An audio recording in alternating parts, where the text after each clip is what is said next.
Now, I wasn't going to do this video, but after reading more made up, fabricated, absolute rubbish from the mainstream UK media and the dodgy internet sites, I decided I just had to.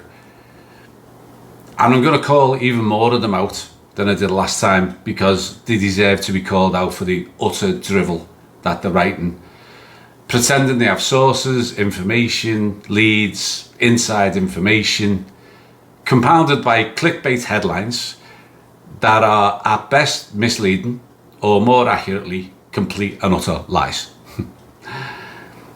So I'm going to start with someone I went too easy on last time, because these are the kings of it all, and that's TalkSport, home of the clown prince of radio, Man United loving Andy Goldstein, and his fellow Liverpool haters Jason Cundy, Jim White, Simon Jordan, and the appropriately named Alex Cruyff, or Cruchy. And that Alex Cruyff is the ultimate repackager of absolute rubbish headlines from the morning, hoovering them all up and getting on the radio and talking about them as if he's got inside information. It's like, so Cruchy, what's the scoop today? Well, this one's interesting, you know, because it's being reported that blah, blah, blah, and he just makes it all up. And there's never any sources. He's got no credibility, and yet he's on the radio every day, given the spotlight. But today's accolade for TalkSport doesn't go to any of those. It goes to someone called Jack Johnson. And he writes the headline. This might be my favourite one of the day. Liverpool to target new striker after Darwin Núñez exit, but only on 3 conditions. So I thought I'd try and guess those 3 conditions, or at least guess one of them. And knowing how Liverpool tend to operate, could it be something like it has to be based on the right payment structure, the right number of add-ons, agreed add-ons, etc. Something like that, you know, something reasonable, something that made a bit of sense. First, he uses that usual nonsense verbiage. The Reds want more options up front, with club sources saying they will be looking to do more business. Then he uses cop-out number 2, and he says TalkSport understands that their key conditions include. So he's used the sources and he's used that they understand, which we all know means that you don't know nothing, right? Here's the 3 conditions that these non-existent sources at Liverpool have said that have to be complied to. Number 1, the player has to be good enough to start for slot side. Well, there's a shocker. We're only going to sign a player who's good enough to start. Now remember that one when we get to number 3. Number 2 is they also want to view any potential attacking arrival as good value in the market, whilst being realistically attainable too. So what that means is we're not looking for bad value in the market. And we're not interested in players who are unrealistically unattainable. Only realistically attainable ones will do. That's condition number 2. And then he goes on and says they will not make any signings just to satisfy outside narratives. So you mean Liverpool might be using their world-class transfer structure metrics and not listen to what maybe Jim White or Jason Cundy or Steve Nicol think? Yeah, okay. Number 3. Liverpool are also keen not to make any signings that might block the pathway for academy stars Rio Engamoa and Trey Nyoni. So hang on. The first condition was that any new signing has to be good enough to start. But the third condition is they can't block the pathway of academy prospects. Well, you can't have 3 if you've got 1. Because if they take up a starting role, then they're blocking the academy kids, aren't they? Right, Jack? Your second name's Johnson, mate, but you might want to change it to something else, you know, because you know Jack. I'll move on.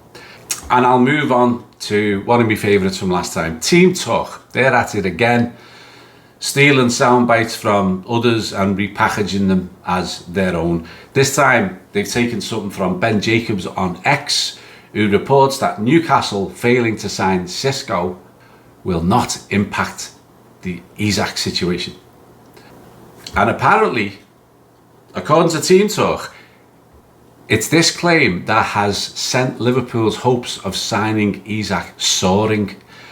And Team Talk says this will get the Liverpool pulses racing. Now, I've just told you it all. Are your hopes soaring? How's your pulse? Is that racing?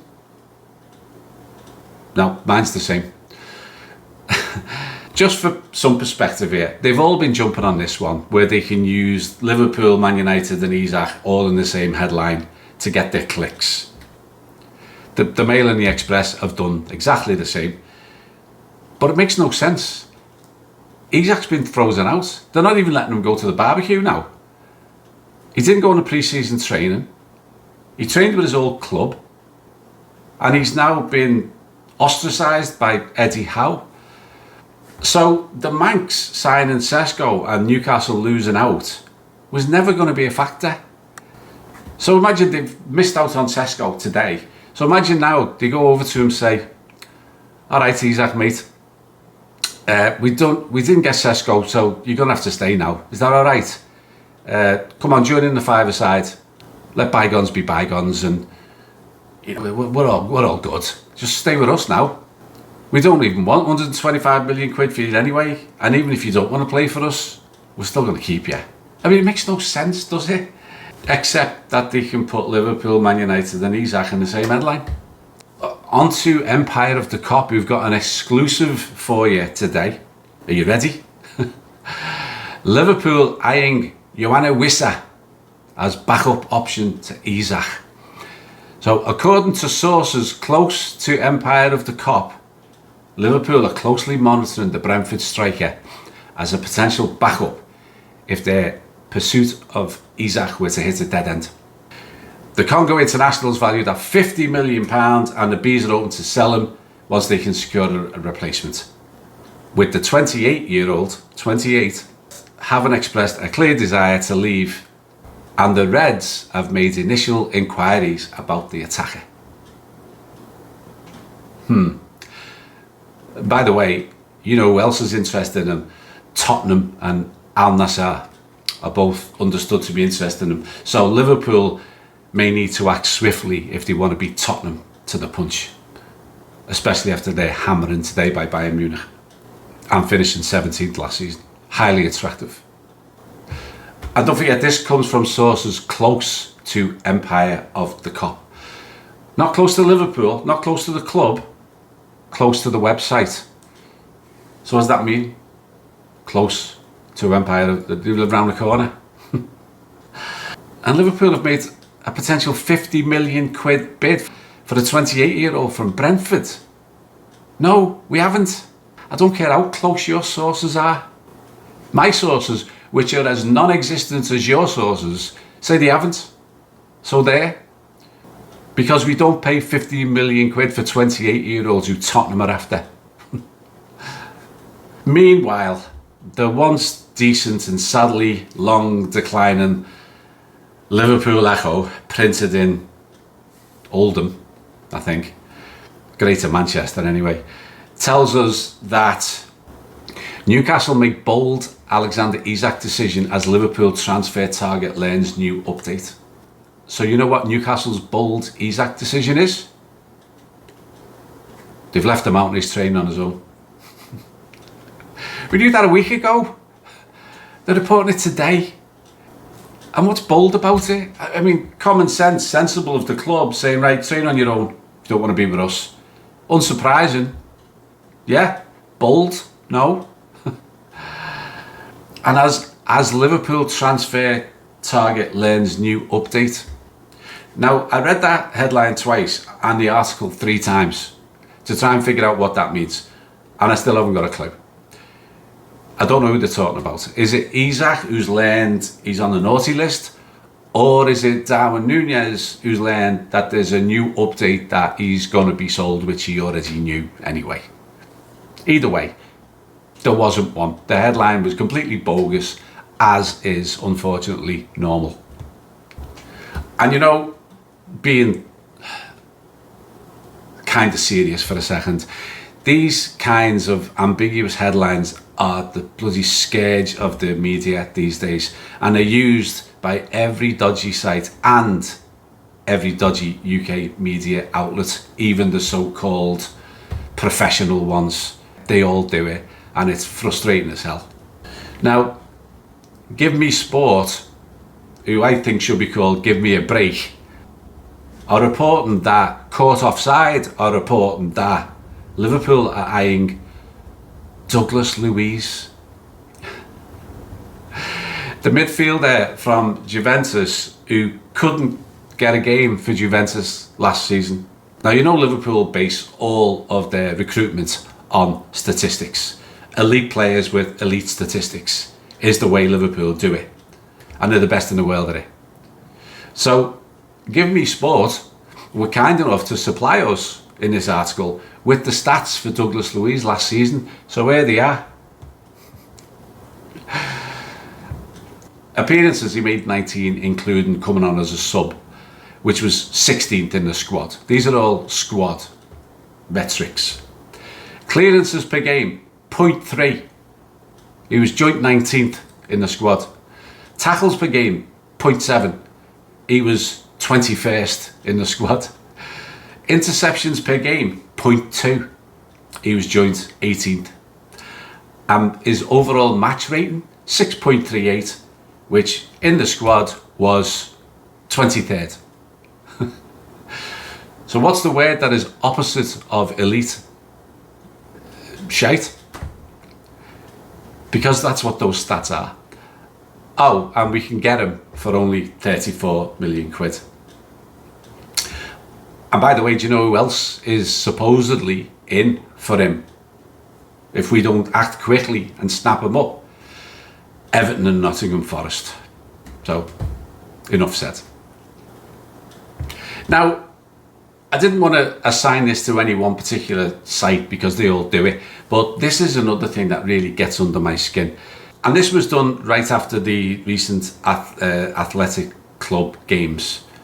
What they do, they scour Liverpool fan comments from all over the place, X, whatever, Facebook, and they pick the ones, they cherry pick the ones from the moaners and the whoppers and the Debbie Downers, and they repackage them into one article. Then they claim, just like Give Me Sport just claimed, that Liverpool fans call for Harvey Elliott to be sold. Now, very, very few of my mates or members of the Facebook group or subscribers here have ever called for Harvey Elliott to be sold. But they grab a few messages, they quote them, and then they broadcast it as if it's a majority opinion that Liverpool fans are sick of Harvey Elliott and they want him sold. And it's another article of absolute dross, and it's done far, far too often, and it's disgusting, really, that we have to deal with this nonsense. By the way, in that game that we all wanted them sold, Harvey Elliott scored a cracking goal. He had a 96% pass success rate, and his long passing, he had a 100% pass success rate. So there, just for the record. Another site I haven't mentioned before, but I want to highlight them, and it's called Liverpool Insider. Now, I want to make it clear again, I don't know any of these people, none of them at all, right? So I'm just reporting what I see. So what they do is every day, they take the Sky Sports transfer news section off the telly and they repackage it under their own brand of Liverpool Insider. And by the way, that's normally speculation from Sky Sports. And then they use a fancy thumbnail and they proclaim a headline like Isak signs or Isak deal is off. And it's completely unsupported by the content of the video, which is from Sky Sports.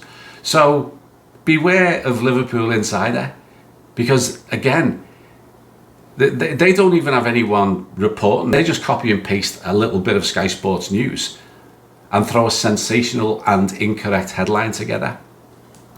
And I had a look, and you know, articles that were 3-4 hours old, they had like 15 to 20,000 views. What can you do? Now, how can I leave out Sport Bible? So I won't. Their headline by someone called Ryan Smart, who certainly does not live up to his name with this one. I said one of the early ones was my favourite. This one might be my favourite. Liverpool set to sign the next Sadio Mane as dazzling player spotted at training ground. Well, you've done it again, Sport Bible. Wow, what a story. So, Sport Bible are reporting that Anfield Watch, so they've just robbed it from someone else again, are reporting that another academy signing has been completed, which will surely excite fans. Liverpool have agreed to sign young winger Sidi Barhama Ndia, I think his name, from Senegalese side Diambars FC. Now, you know why he's been spotted at the Liverpool training ground? Because he featured in a friendly. My cousin John was spotted at Anfield just last week, but he's not signing for Liverpool. And he's 58.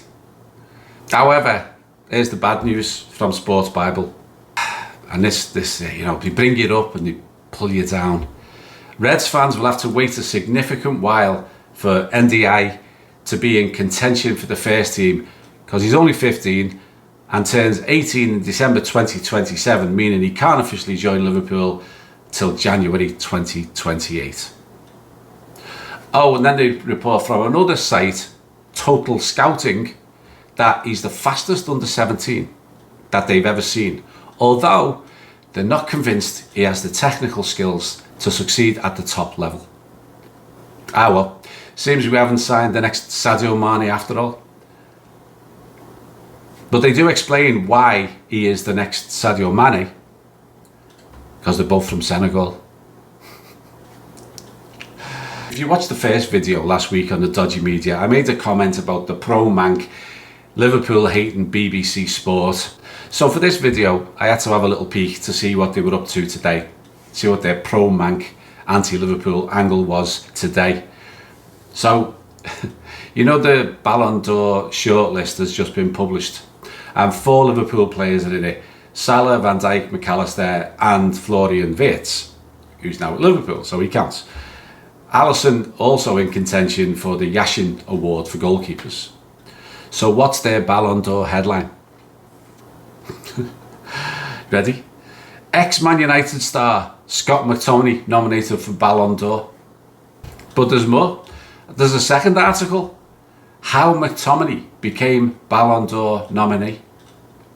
Now, if you look for the Liverpool stuff, you won't find it, because you have to actually go to the Liverpool section. These are on the main page.